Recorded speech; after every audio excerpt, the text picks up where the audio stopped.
I will get started. Thank you guys. Thanks folks for joining us today. My name is Michael Thompson, partner and senior wealth advisor here at Copperleaf Financial in Vermont. Our office is based in Williston. We also have an office in Rutland. I work out of my home in East Montpelier generally. My guest today is Rebecca Halvorson from Cumberland Trust. And our topic is really special, what we call special support situations, or planning, using trusts for special situations. Sometimes that's what we call classically special needs trusts. Sometimes it's not, but we're going to talk a lot about that today and what it means. A little bit of background on Becky.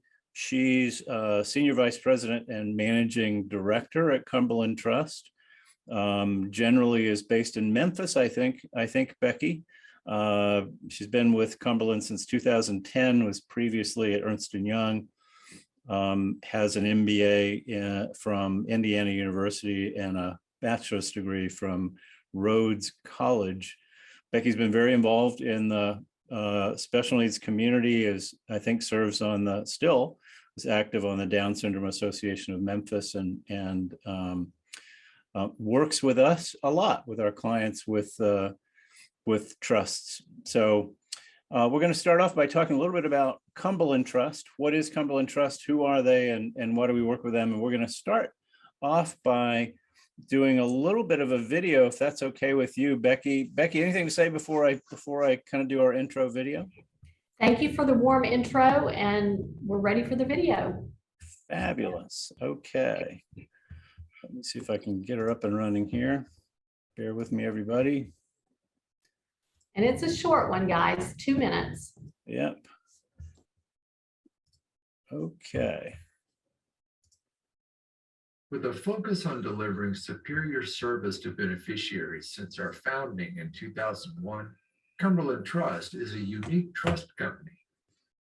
Rather than managing brokerage assets, Cumberland Trust operates under a directed trust model.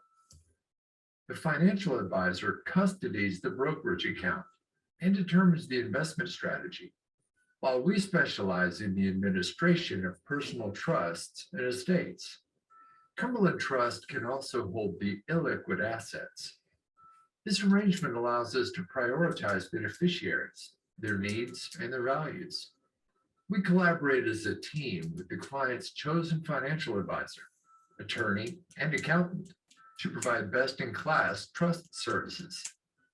We can be particularly helpful when working with blended families, aging clients, clients with illiquid assets, dependents with special needs, family foundations or family offices, and families during a time of loss. With corporate headquarters in Nashville, Tennessee, and several regional offices, we serve clients all across the country, acting as a trustee, co-trustee, executor, co-executor, or agent. Moving a trust to Cumberland Trust is simple. Once the client or the client's advisor forwards us a copy of the trust document, a statement showing the trust's assets, and a family tree or beneficiary information, we get started. Our legal team reviews the client information, and if all parties agree to move forward, documents are prepared to appoint Cumberland Trust. Once signed, the asset transfer process is initiated, and the client begins an ongoing relationship with one of our experienced and caring trust officers. Combining the flexibility and nimbleness of an individual trustee with the experience and permanence of a corporate trustee, Cumberland Trust is the ideal solution for clients who wish to retain their professional advisors and who value exceptional high-touch service. Call our team today at 615-783-2540. Send an email to info@cumberlandtrust.com or visit cumberlandtrust.com for more information.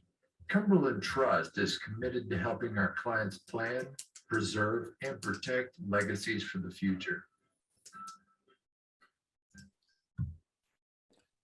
Okay, thanks everybody. That was a nice intro. Becky, thanks for providing that for us. And I guess I'll start off by talking a little bit about how we work with Cumberland and why we work with Cumberland as a trustee. And that really has to do with our philosophy that separating trust administration from asset management and from accounting and legal really makes a lot of sense, we think, for our clients. Most of our clients want us to continue to manage assets through the life of the trust, if possible, and having a corporate trustee that provides those trustee services, especially in the kinds of situations we're talking about today, we find provides really the best solution for clients. So that's a little bit about that, and we've really enjoyed our relationship and getting Cumberland involved with many of our trust clients here in Vermont. Becky, I want to start off. We've got a couple other slides that I'll bring up in a minute, but before we do, just a little bit of a kind of an overview about what do we mean by special situations. And I'll start off by saying one of the reasons I wanted to do this session today is that over the last few years, we really have discovered in cases with our clients that there have been many situations, more than I anticipated, where there may be clients that are aging and don't have family members nearby and need to have a trustee or a professional really help with the administration of kind of financial life relating to assets that are already in a trust.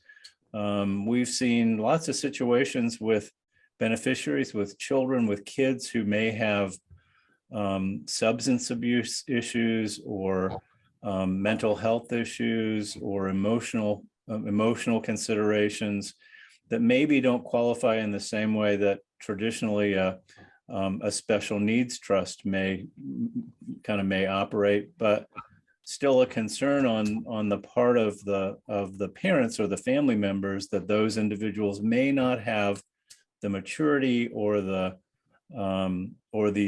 emotional stability to be able to make good decisions and manage their financial lives or manage the kind of the trust assets. Anyway, those are some of the situations that we've seen and why I think it's important to have this conversation and talk about some of the ways that Cumberland can work in its capacity as trust administrator to help with some of those situations. So maybe I'll share this couple of slides that we have here, and we can talk about that a little bit more. Oops, hold on. I'm a little clunky with my screen sharing. Bear with me, everybody. Okay, let's see.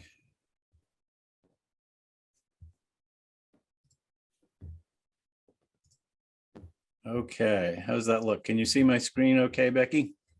Yes, and I think this slide does touch on several of the points that you just mentioned. And when I glance at this list, rare would be the family that isn't touched by something on this list. Mm-hmm.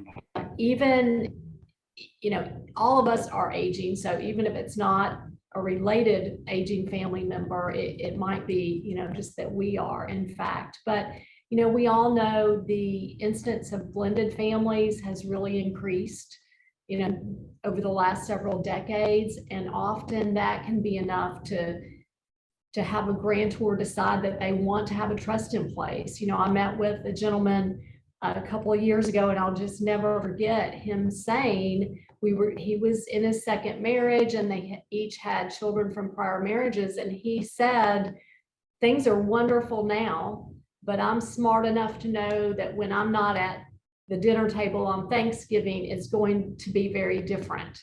Mm-hmm. So he wanted to put some plans in place to kind of protect those relationships, going forward. So definitely, that's something we see quite a bit of. We work with situations where there are aging family members. Becky, before you move on, I want to linger on this first topic for a minute, because it is really important. And I think you talked about that gentleman who had the awareness that, the future might not be as rosy as things are today. And that's so true and so common. And as much as we think that everybody's getting along and things like that, and blended families, second marriages, second or third marriages are so common today. And having a third party in place that takes the emotion and the personality out of those day-to-day trust administration questions can be so important to really maintaining family harmony in the future, and just a vital point, I think, so important for people to recognize. Well, and even Michael, even if it's not a blended family, I had a conversation with someone yesterday who has 3 children, and she believes that they can serve as each other's trustee. And I said to her, if you believe that and you're comfortable with it, then that is a wonderful thing, but that's a rarity. To put a sibling in the position of serving as trustee, saying yes or no to a distribution for another sibling, that's not a common situation where everyone just continues to smile and move on. Yeah. You just, kind of set folks up sometimes for some angst. And money is so emotional. It's amazing how much baggage, we bring to the table when it comes to money and families. And I have experienced the value over and over again of having, not a disinterested, but a neutral third party in that role, in that position, to really help maintain harmony. If nothing else, get mad at the trustee, at the corporate trustee, rather than each other, right? Exactly. Yeah. Well, you started to talk about aging family members, so I interrupted you. Carry on. No, I think that aging family members, that's really one area where we are continuing to see kind of exponential growth in the situations where we are asked to step in or where we're needed.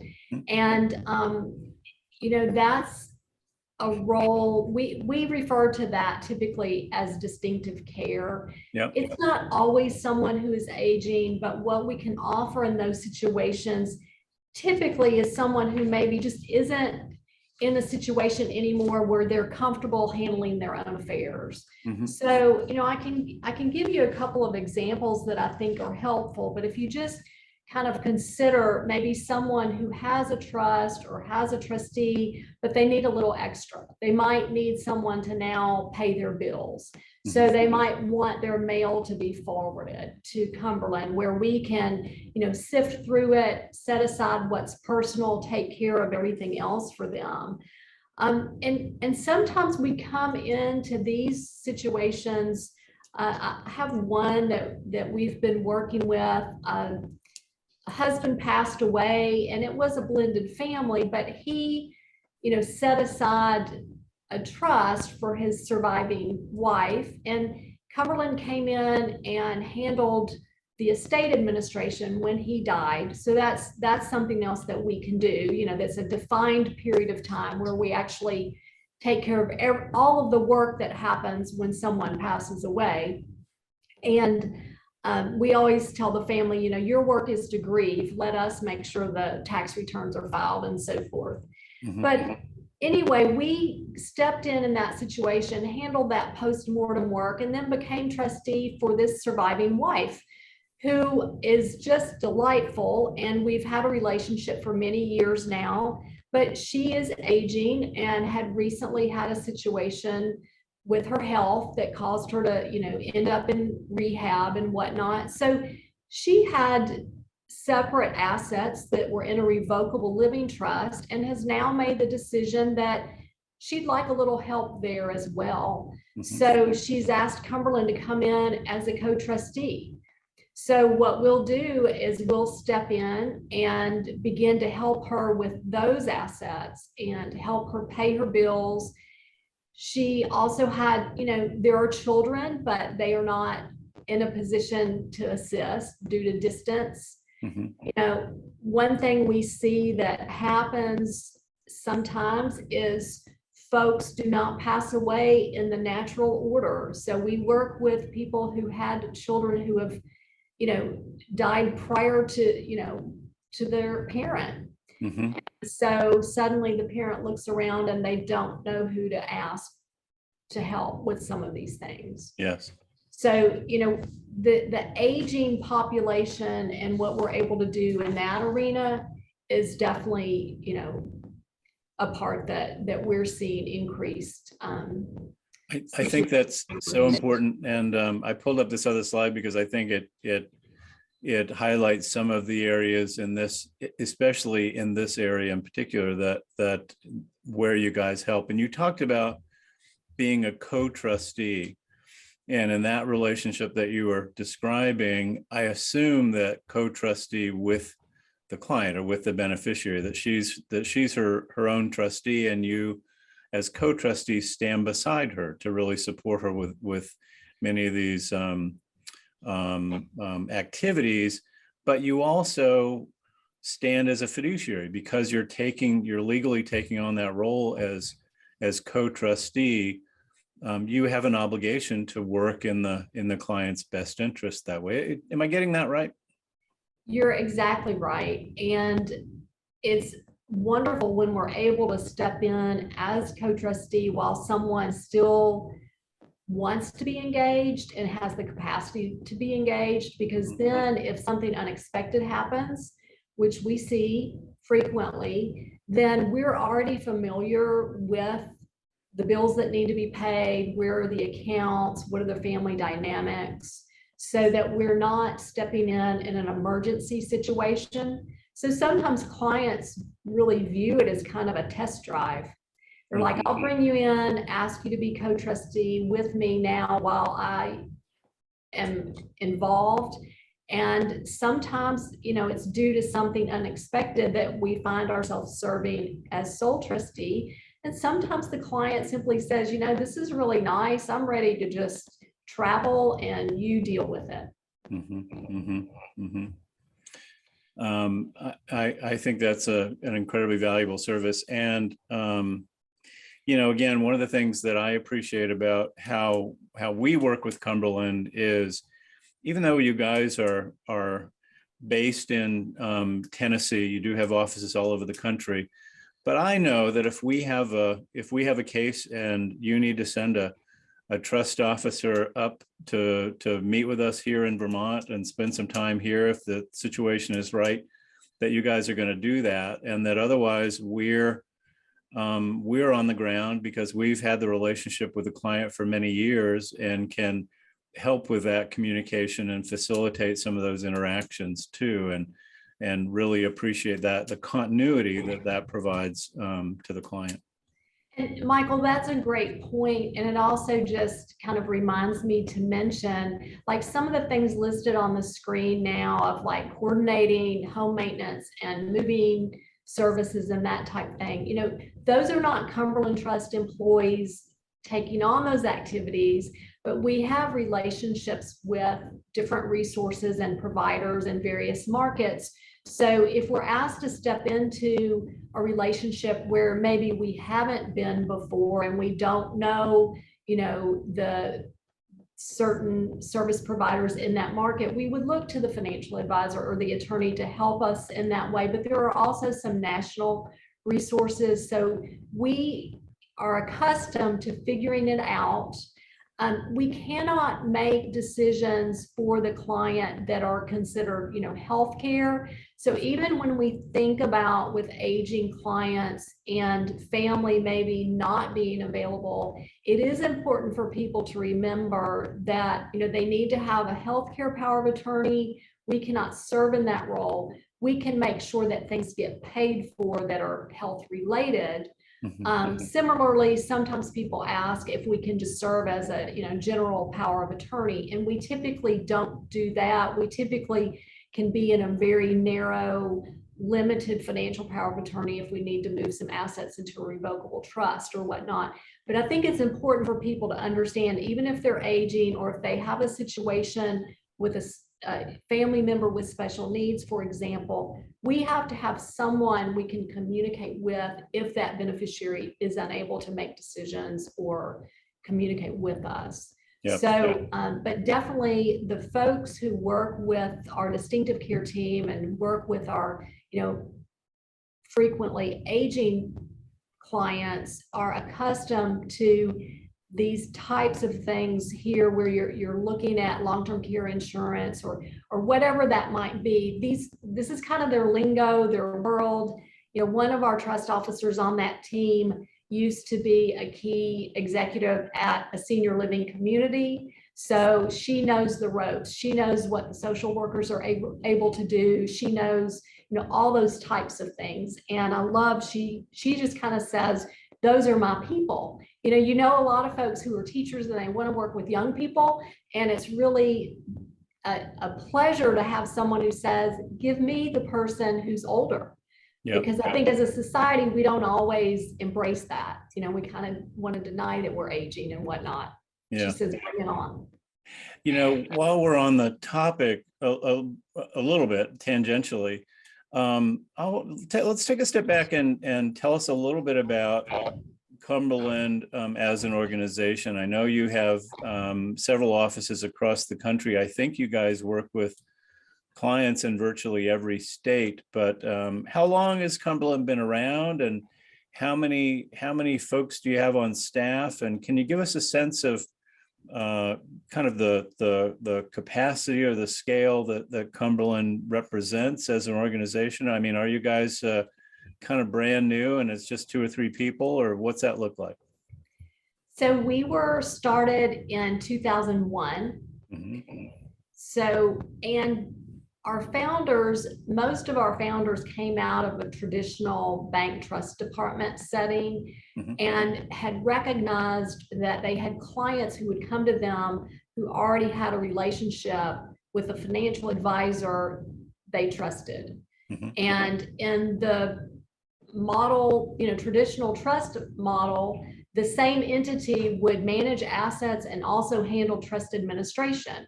And they felt like there was a conflict of interest, because if you've got one group within the same entity managing the assets and someone else handling administration, if you're not performing well in the asset management, you're not likely to fire yourself. So they thought there was an opportunity to start a trust company that would focus solely on administration. So that's ongoing trust administration and also estate administration, like we touched on. So, and it was a very unusual concept at that time. That's over 20 years ago now. Mm-hmm. And so we are a directed trustee. And by that, I mean that we have to be directed by the client to work with the financial advisor they choose. So we never, ever do what you do. You're the expert at managing the assets. Yep. We handle the administration. So we have grown now to have close to 6 billion with a B in assets under administration. Mm-hmm. And that has really been because we have filled a need. And financial advisors over the years have identified clients who maybe needed a corporate trustee, or they might have been in a situation for whatever reason, needed to just change trustees. Also, we're old enough now that we've been named in so many estate plans that the folks who named us, say, 15 years ago are now having life events where they need us. Mm-hmm. So you're exactly right. We're headquartered in Nashville. That's where we were started. I sit in the Memphis office, which was the second office that opened. And we do have offices across Tennessee. We have Texas, St. Louis, Tampa, St. Pete, Atlanta, Philadelphia. We've kind of grown where we've been pulled, if you will, mm-hmm. but we have clients in almost every state, like you said. Mm-hmm. So, but all of our trust officers, and in total, we have about 120 employees. Mm-hmm. The offices, like our staff, are staffed with 1 or maybe 2 people. Mm-hmm. And we do this type of work, like what we're doing right now. When we actually have an opportunity that needs a current trustee, I'm involved up until the point that the trust officer is introduced and begins administering that relationship. Mm-hmm. And then I basically get out of the way. And we have probably 40 folks who are actually in our trust administration. So they may be doing what we call personal trust. They might be doing the distinctive care work that we've touched on, or special needs. Mhm. Yeah, thank you. That I think obviously we've done a lot of due diligence and have come to identify Cumberland as a key partner for us, and come to really trust and rely on the work that we do with Cumberland for our clients. And I know I was talking to someone not too long ago that while Vermont, many states have adopted specific directed trust language in their laws. Vermont doesn't yet, although it allows directed trusts, of course. But I understand that the legislature is going to be taking up some recommendations about incorporating directed trust language into Vermont. Vermont language. So that's probably Mike, I'm glad you bring that up. I would just touch on the fact that we are a Tennessee-based trust company. Yeah. We happen to have a state that has very strong trust legislation. Mm-hmm. So our best practice is, regardless of where the client physically sits, our best practice is to move situs and governing law to Tennessee and to administer the trust according to Tennessee trust law. Mm-hmm. That's not always the case, but that's kind of our starting point. So some states are easier than others to work with, but that we are a Tennessee trust company, and I get that question, quite often, and kind of how does that work? Yep. And how it really does work is just like we keep the client's financial advisor, or the client keeps their chosen financial advisor, they also have their drafting attorney. We have lots of attorneys on staff, Mm-hmm. but they do not practice law. They do not draft the documents. So if we have a situation where we're reviewing a trust document and there's a question about the governing law or whatever, we work through that with the family's attorney. Yep. And I will say that our experience has been that you guys are very good collaborators, and when we put these trusts together, the communication between us and the attorney and the client and Cumberland has always gone very smooth and been very positive. Good, not only a good outcome, but a good process. Let's move on and talk about some other situations where there can be special support situations needed for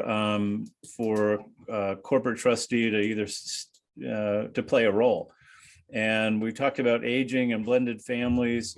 Talk to me a little bit about how divorce or maybe even a terminal illness may come into account. And I've had, when I think of terminal illnesses, or debilitating illnesses, over the years, unfortunately, I've had a couple of clients with ALS, and those are very trying situations. Are those the types of situations where you've seen Cumberland come into the picture and serve a role? Definitely. And, I have a situation.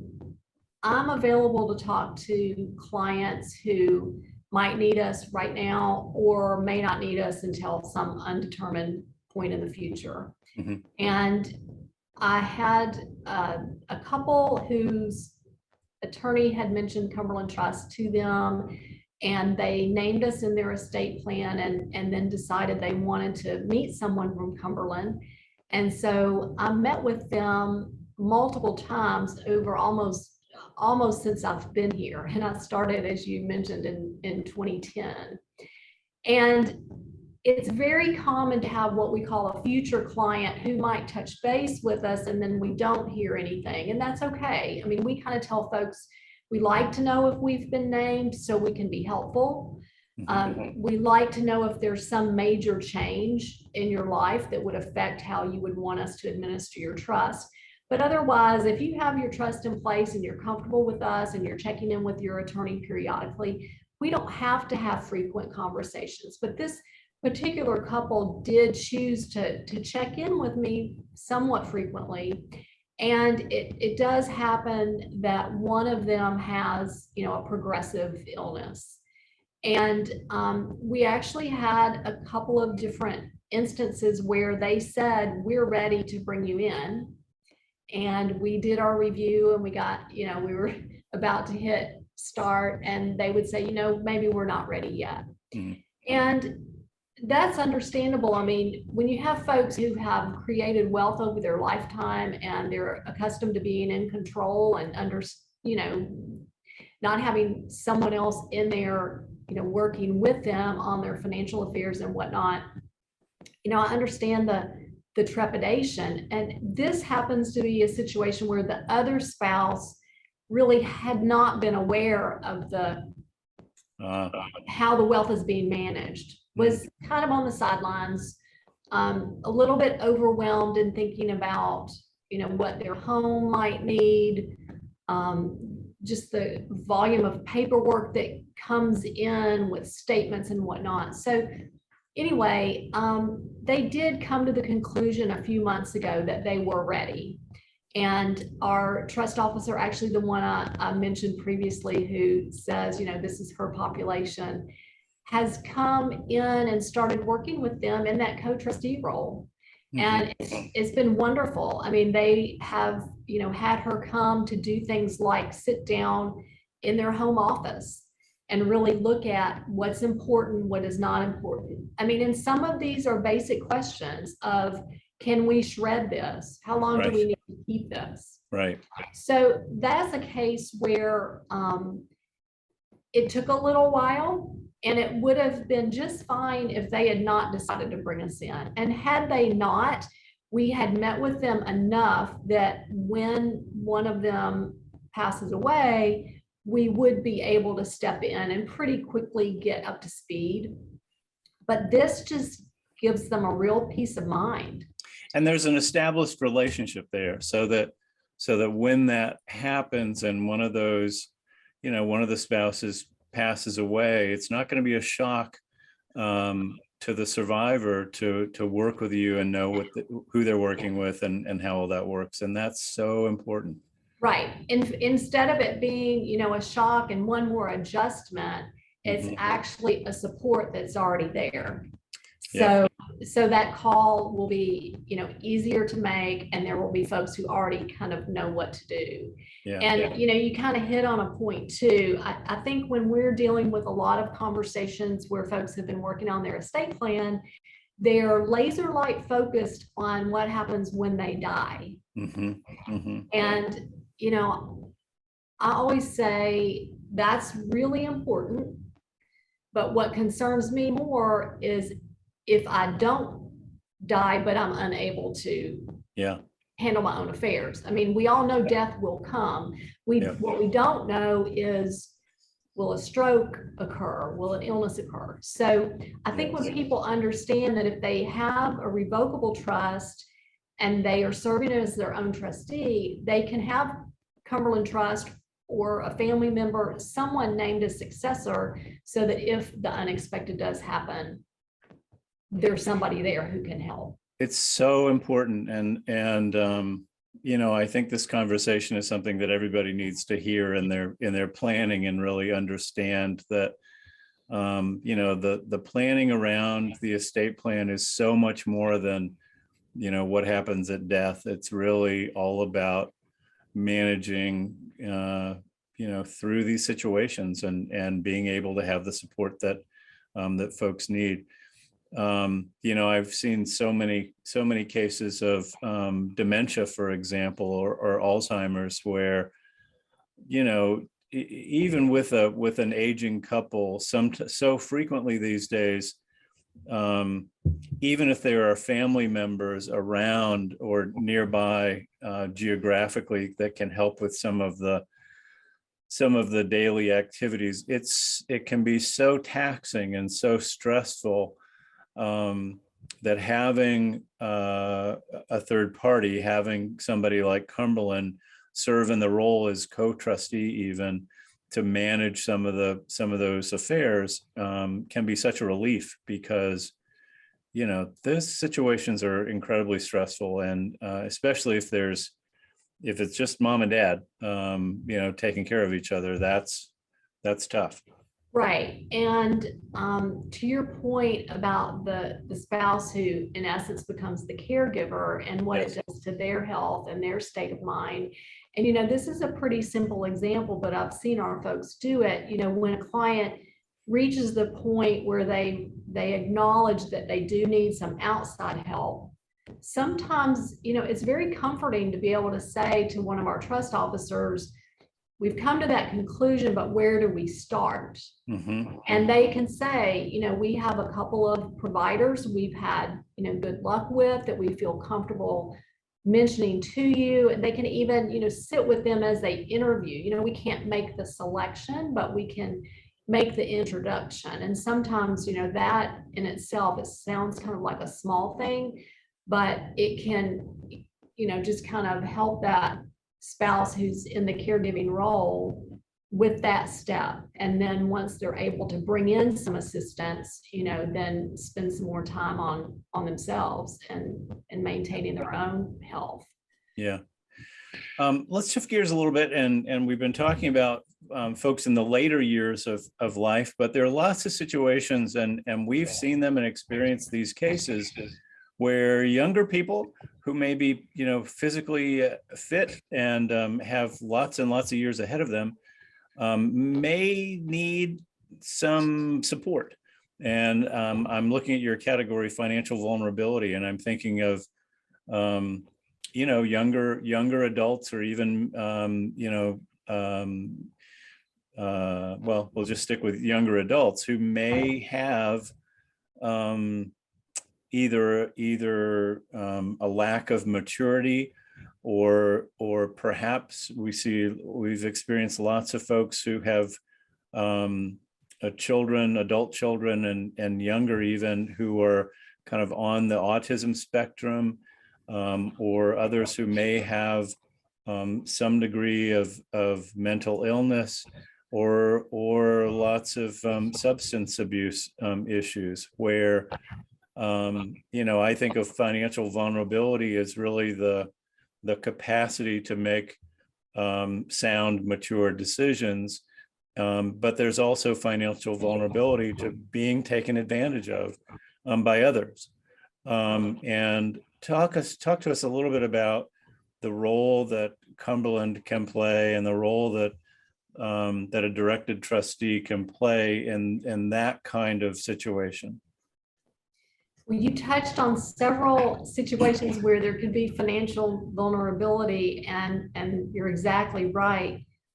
A couple come to mind. One is just that beneficiary who it's just not their thing. They don't manage money well. They're spenders. They just, if given access, and they're not doing anything harmful, but they're just spending the money, and before you know it, it's gone. So what we can do as a corporate trustee is really, measure that, like pace them, help educate. Like, this might sound like a lot of money, but guess what? You're young and you've got to get to the finish line, So there are those situations. I think it also kind of touches even on that divorce or remarriage, point there. Some of the issues with divorce or remarriage are obvious, but you also can think about those future divorces that you don't know to expect. And when I say that, I'm talking about a grantor who has adult children, but they don't yet know who the spouses will be. So sometimes there's, pressure placed on family members who inherit. And when you're talking about a significant, amount of money going to an adult child, and you don't know who their spouse is going to be, or maybe you already do know, and you're concerned that there might be a future divorce and those assets could get split, or that there might just be pressure on your child from their spouse, let's buy this or spend it on this. So many different ways that someone can be considered financially vulnerable. And even with the aging population too, we all know the stories, and we've had clients too where they've been targeted by folks who think, okay, they're older and we can take advantage in these various ways. But then also, Michael, some of the things that you mentioned kind of touch on that category, excuse me, that, we would call maybe special care. And that might be a beneficiary who doesn't necessarily have an official diagnosis of something that would qualify them, say, for government benefits, but it might be something that someone is battling, like an addiction. And so that we basically term special care. And in situations like that where they might be struggling with an addiction, and they might spend without realizing the amount, and they may just need that extra level of support, of boundaries of, this is how much you get each month, and this is what we will send to your checking account, and what you will have to spend. So just so many different ways that people can kind of end up in that category of financial vulnerability. So often that's why trust is recommended, is that someone goes in and talks to their estate planning attorney and says, I cannot trust my child with this money. It will be gone in a year. Right.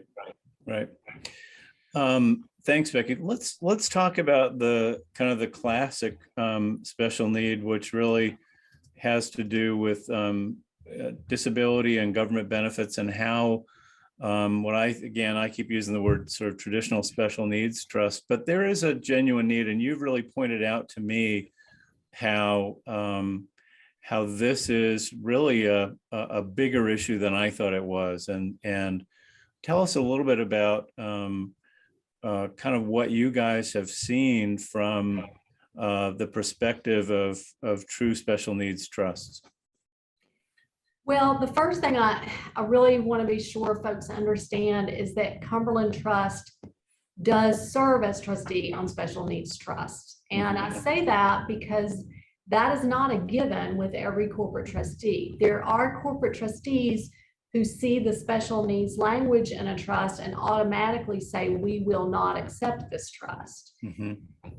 I'm proud to say that the culture at Cumberland is one in which we recognize that sometimes the families who have a family member who needs a special needs trust, they may be the clients who really need us the most. And in our role as a corporate fiduciary and concentrating on trust administration, it's a significant part of the population. So it's really, part of our culture. It's in our DNA, if you will. I mean, we have a team that solely administers special needs trusts, and it does take, certain expertise. But we have 7 or 8 team members on that group, and they, every day, all day, they work with special needs trusts. And, this slide, I think, is really telling. It just has some statistics about the population and how many Americans now have a disability. And, I see the pie chart there that says 1 in 3 American families, have a family member with a disability. I don't know how many people are on this call, but I'm at least, I'm 1 in 3 that I can see, because I have an adult son who has a disability. So this is something that's really important to me.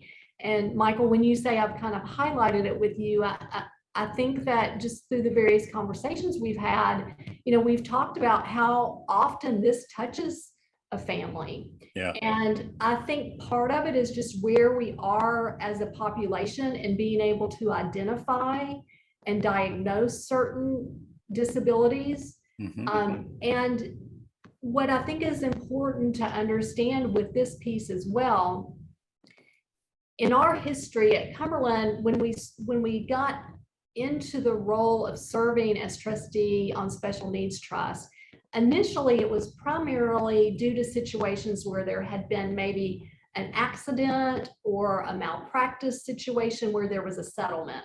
And we began working with families who often, this was a large amount of money. They weren't accustomed to having that. It had to be used in certain ways. And it was more unusual, if you will.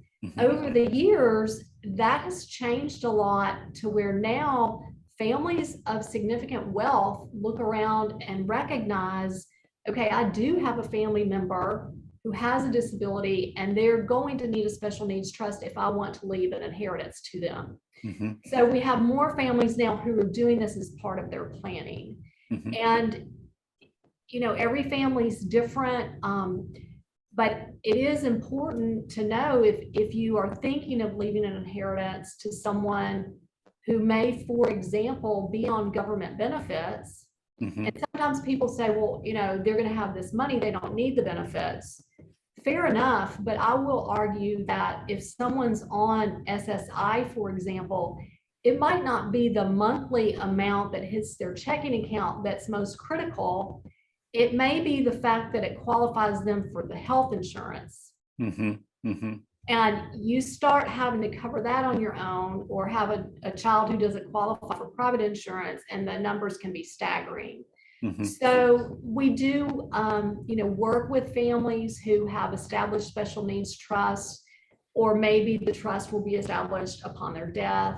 And then our team works to be sure that we understand. And one reason, that Michael says I've highlighted this is we've had some situations where he's had clients with adult children who maybe, we're kind of told, well, they have some challenges. Right. And I've learned, if someone says there are challenges, I need to try to, peel back the layers and understand, because sometimes challenges does end up meaning that they are on, SSI, for example, and we need to know that, because we Yep. don't want to do something that disqualifies someone from Right. those benefits.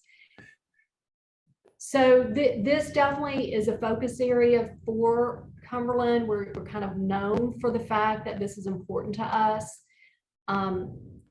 We've had lots of situations over the years. I've had one somewhat recently that we've been involved in where the family had done lots of planning, and then something I spoke to earlier occurred. The parents had passed away, and the siblings basically died out of the expected order. Yes. So the one who was left was the one who needed a conservator, needs 24-hour care. Mhm. So those situations happen, and we step in to try to help. Mhm. And just to highlight, I think this is an important note. You talked about the expertise at Cumberland for dealing with these situations, and thanks for providing this slide, because you guys do have a true expertise in helping and administering these types of trusts. Do you have a sense, Becky, of how many, on a percentage basis of the kind of the trust work that you guys do, how much of that is focused on these types of special situations? Well, for just a particular special needs, or possibly, if we include like distinctive care, it's probably going to be somewhere to around a third Mhm. of our business. I wouldn't say it's, anywhere close to half right now, but it's definitely, both of those components are parts of our work that we see increasing Mhm. pretty quickly. Mhm.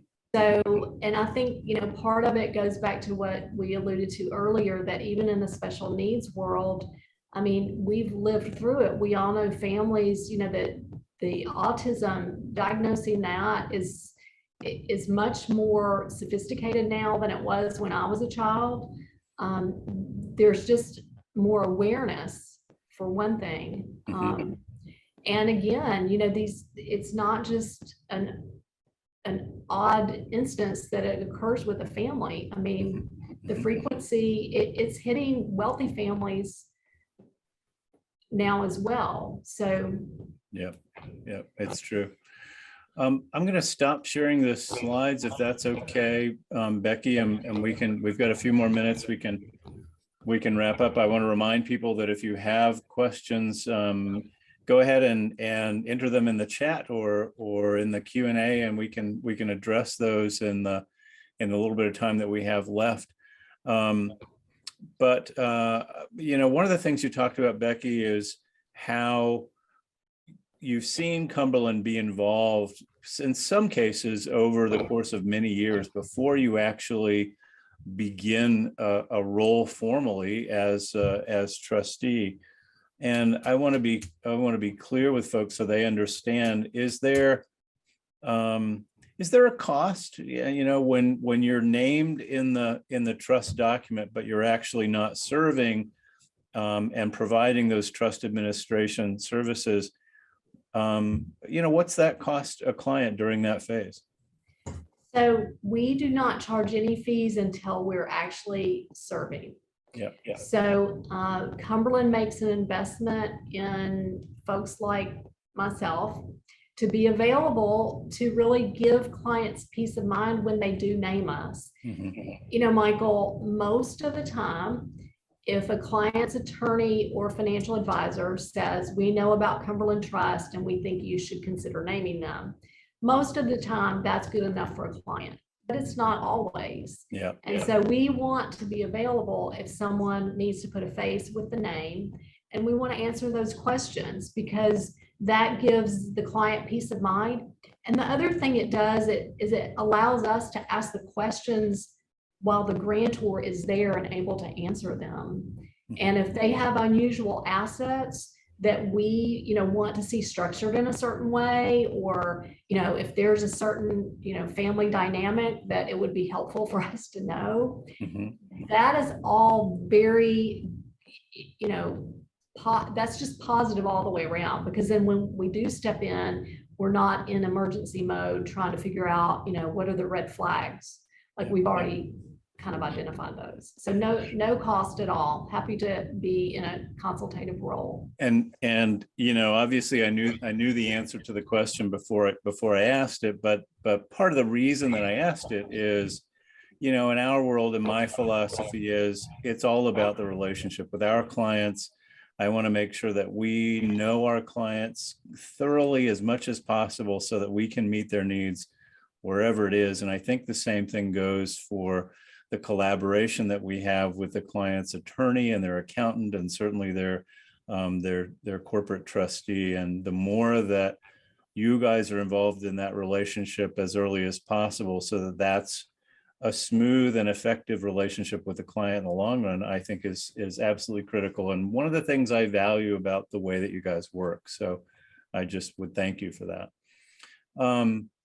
Becky, as we near the end of our time, are there any other messages that you want to make sure that people hear about, either about these types of special situations and their trust planning, or about Cumberland and working with Cumberland? Anything else come to mind that you want to make sure that you can share with people today? Well, I mean, I would just say you can't emphasize enough the importance of actually taking the steps to create a plan. So identify that estate planning attorney that you feel comfortable with. Make sure you put all the cards on the table, explain the situation to them. Take your financial advisor with you to that meeting if you can. Just be sure that you have made it clear what your wishes are. And not every family needs a corporate trustee. And that's one thing I would say too, with some of the opportunities to talk to people in advance.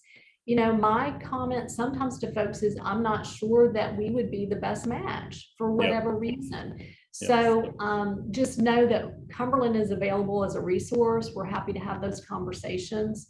But I think the most important thing is just taking that step to be sure you have a plan in place, because, you know, if you don't create your own plan, you have one by default. Exactly. And what's important for me is having a plan leads to peace of mind, I believe, because people can worry and their response to those things can be to bury their heads in the sand and pretend it's not there. And ultimately that ends up coming to bite them too, because, you know, they still wake up at 3 a.m. worrying about it. But, you know, doing the work to be thoughtful, to get comfortable with the relationships and the plan, ultimately is all about peace of mind, and knowing that you've considered what you want, that you've got a plan in place to accomplish what you want. And also knowing that, you know, it's rarely carved in stone. that, you can pretty frequently change your mind along the way too, and often will as you mature and situations evolve.